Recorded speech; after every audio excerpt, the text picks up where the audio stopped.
एकीकडे पूरसदृश्य परिस्थिती असली तरी दुसरीकडे या पावसाने शेतकऱ्यांमध्ये मात्र समाधानाचं वातावरण आहे। जळगावमध्ये पावसाची हजेरी लागल्यानं खरीप हंगामातील पेरण्यांना वेग आलाय। शेतकऱ्यांमध्ये आनंदाचं वातावरण आहे। याचाच आढावा घेतलाय आमचे प्रतिनिधी जुगल पाटील यांनी। जळगाव जिल्ह्यात सकाळपासूनच जोरदार पावसाची सुरुवात झाली असून गेल्या अनेक दिवसापासून शेतकरी राजा हा पावसाच्या प्रतीक्षेत होता।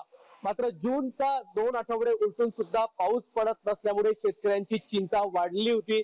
मात्र या ठिकाणी जोरदार पाऊस होत असल्या कारणाने आता शेतकरी हे पेरणी करतील, कारण गेल्या अनेक दिवसापासून वातावरणामध्ये मोठा उकाडा जाणवत होता। मात्र सकाळपासूनच जळगाव जिल्ह्यामध्ये जोरदार पावसाने हजेरी लावलेली आहे। शेतकऱ्यांच्या दृष्टीने हा पाऊस आनंददायी पाऊस असून शेतकरी राजा आता पेरणीस सुरुवात करेल।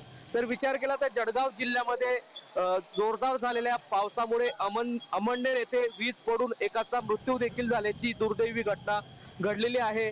सकाळपासूनच जळगाव जिल्ह्यामध्ये संपूर्ण या ठिकाणी वातावरणात गारवा निर्माण झालेला आहे। पावसाला जोरदार सुरुवात झालेली आहे।